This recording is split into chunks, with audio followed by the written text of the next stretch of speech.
नमस्कार दोस्तों। भारत की राजनीति में अगर कोई पाखंड की पराकाष्ठा का कोई उदाहरण है, तो वो सिर्फ एक है और वो है मिस्टर अरविंद केजरीवाल, दिल्ली के मुख्यमंत्री अरविंद केजरीवाल, एक केंद्र शासित प्रदेश के मुख्यमंत्री अरविंद केजरीवाल। उनके पाखंड की जो पराकाष्ठा है, उसकी व्याख्या करना किसी के लिए भी सब बहुत मुश्किल है दोस्तों। चाहे कोई भी हो, उनके काले चिट्ठों को अगर हम खोलने लगें तो उनका अंत होने का नाम ही नहीं लेता है। ये एक ऐसे नेता हैं जो 2012 से अपनी अ, पारी की शुरुआत कर चुके हैं। कई उतार-चढ़ाव भी आए हैं। अब मैं ये नहीं जाऊँगा उस इन बातों पे कि अन्ना हज़ारे जी का क्या हुआ, कैसे हुआ, क्या नहीं हुआ। देखिए, वो एक आंदोलन था और उस आंदोलन में बहुत से लोग जुड़े थे। बहुत सारी तब्दीलियाँ उस आंदोलन के बाद भारतीय राजनीति में हुई हैं। मैं आपको बताऊँ, मैं खुद इस इंडिया अगेंस्ट करप्शन मूवमेंट के साथ जुड़ा रहा हूँ, परंतु जैसे ही 2012 के बाद इसका राजनीतिक रूप बनने लगा और ये राजनीति में धीरे-धीरे जो पूरा का पूरा आंदोलन था राजनीति में बदलने लगा, तो धीरे-धीरे ऐसे लगने लगा जैसे सब कुछ वैसे ही होने लग गया है जिसके खिलाफ ये सभी लोग खड़े थे। तो सभी की आशाओं को पूरी तरह से रौंद दिया गया।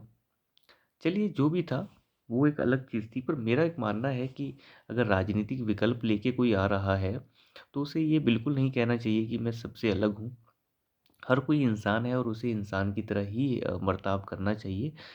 ज़्यादा अच्छा बनने की कोशिश उसे बिल्कुल नहीं करनी चाहिए।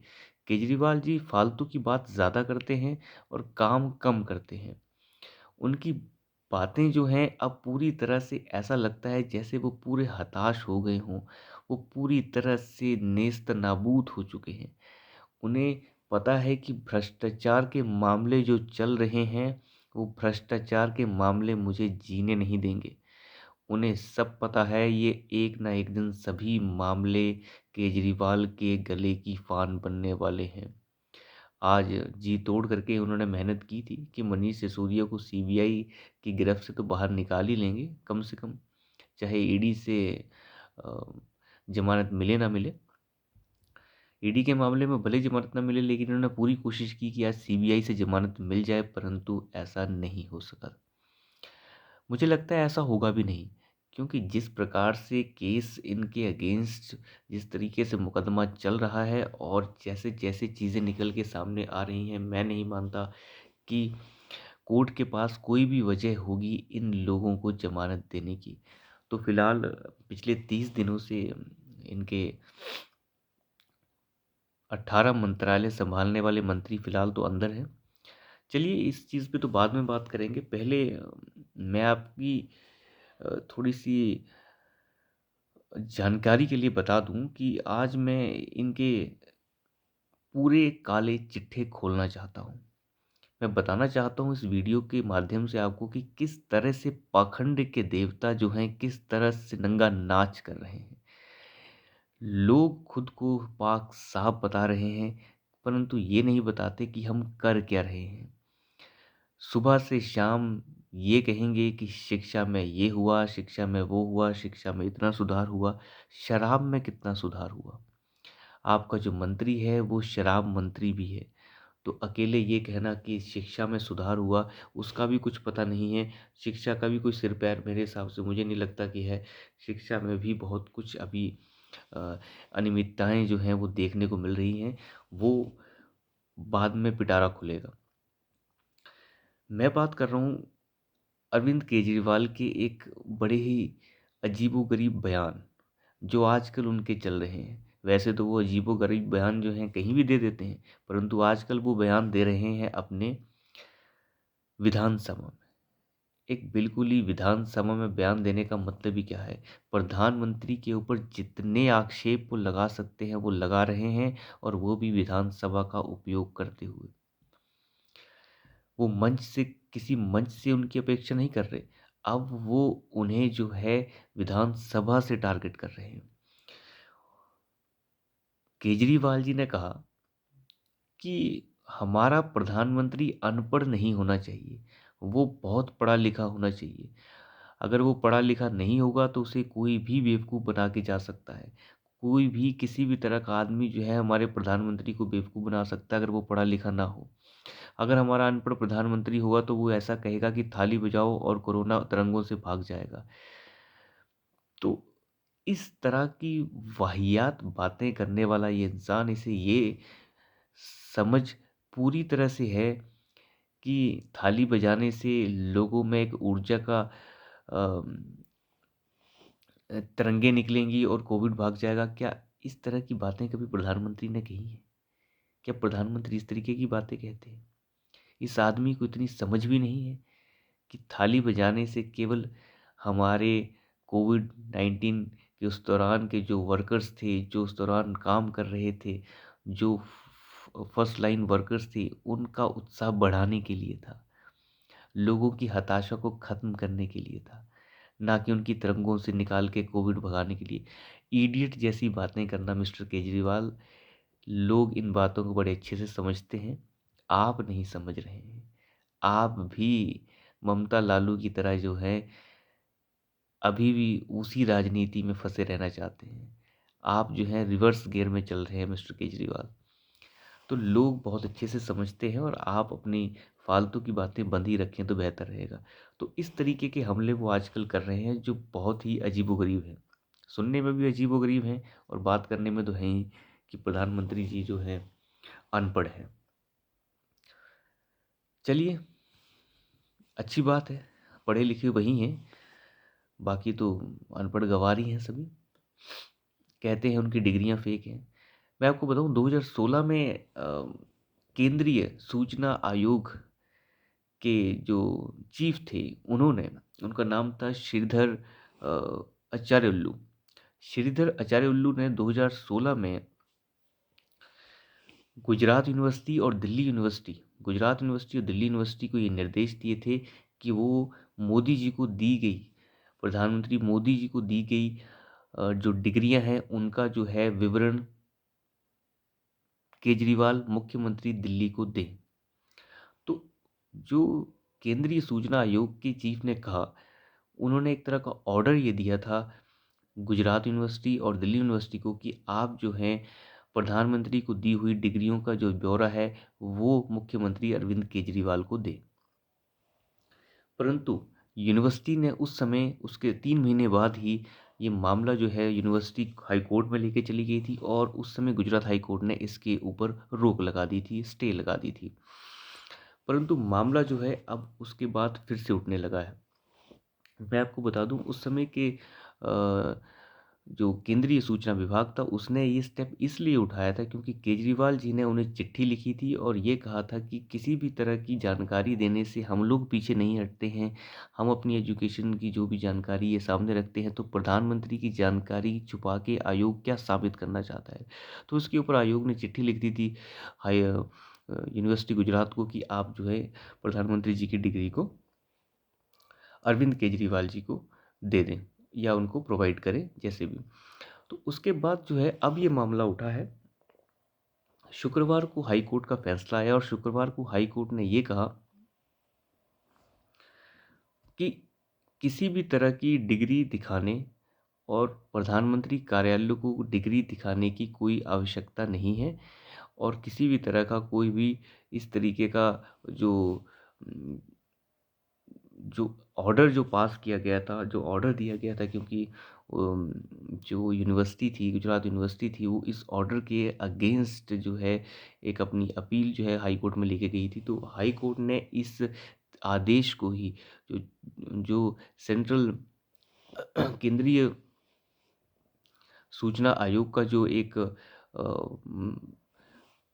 ऑर्डर जो था उसे ही हाई कोर्ट ने खारिज कर दिया और साथ ही साथ ये भी कहा कि इस तरीके की हरकतें ना की जाएं और केजरीवाल जी को 25,000 रुपये का जुर्माना भरने के लिए भी कहा गया है। तो आप ये देख सकते हैं उसके बाद केजरीवाल जी ये कहने लगे कि ये तो बहुत बुरा हो रहा है, लोकतंत्र में ये हो रहा है, वो हो रहा है।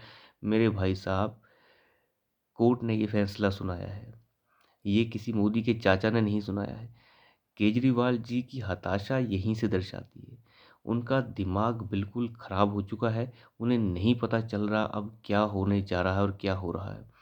वो इंसान अब पूरी तरह से पागल हो चुका है। उसे लगता है मोदी के ऊपर हमला करने से शायद कुछ फ़ायदा मिल जाए। चलिए, इस तरह का ड्रामा तो चला रहेगा।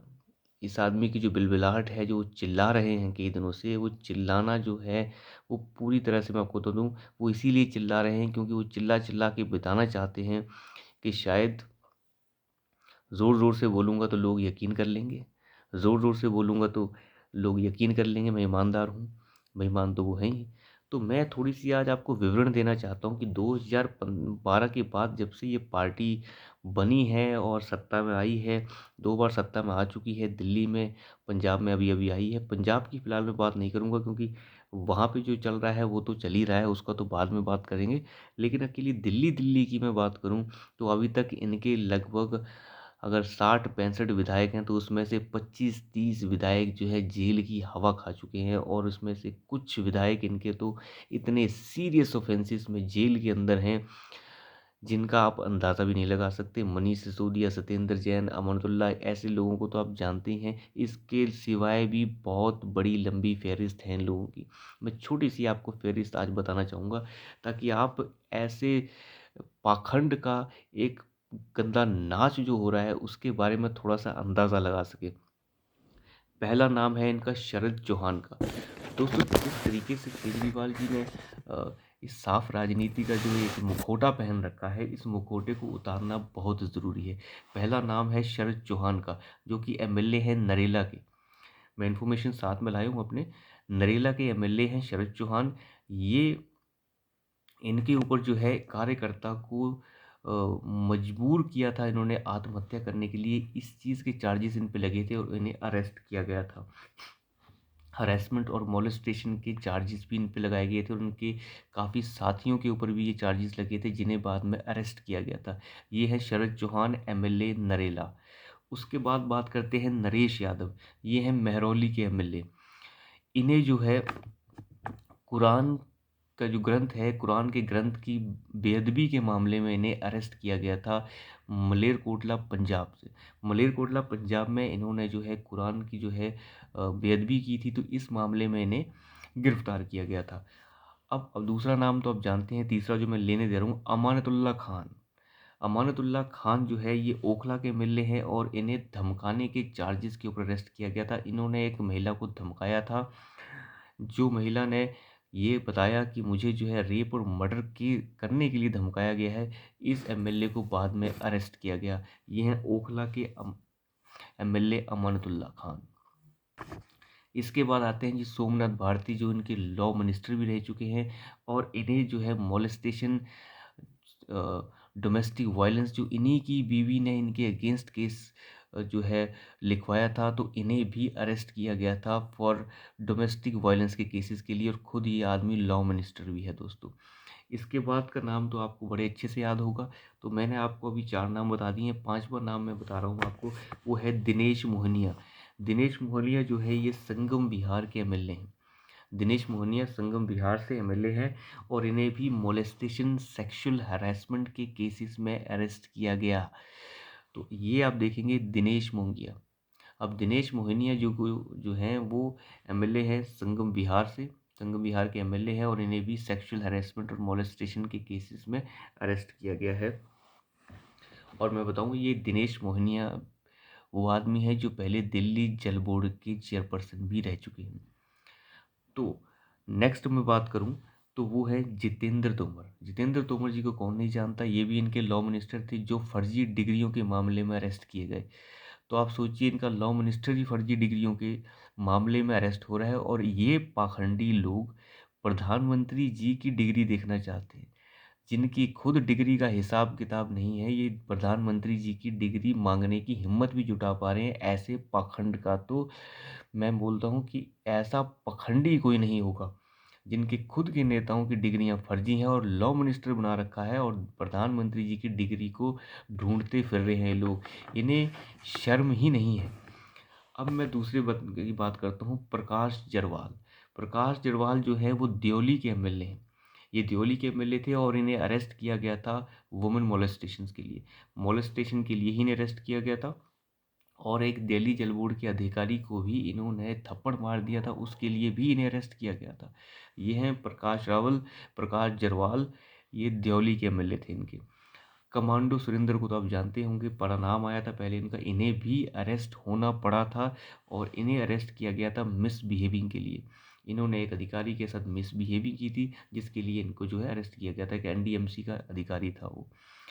उसके बाद आता है कि नंबर मनोज कुमार का।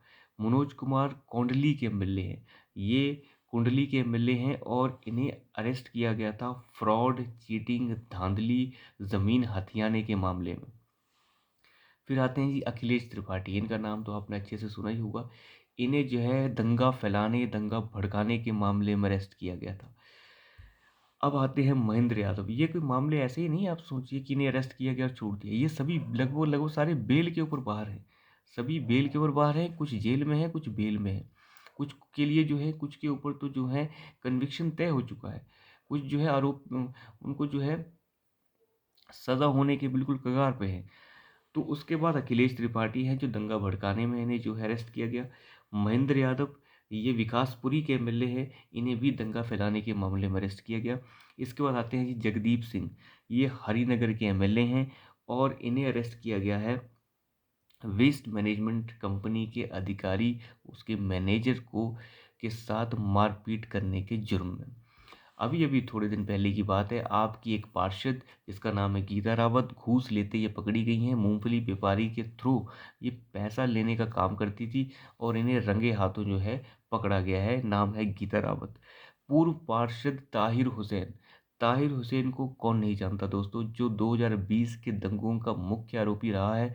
उसने अपनी छतों पे पेट्रोल बम रख के लोगों पे पेट्रोल पंप गिरने का जो पेट्रोल बम गिरने का काम किया और दंगा भड़काने का काम किया, और इसे कोर्ट ने दोषी करार दे दिया है दोस्तों।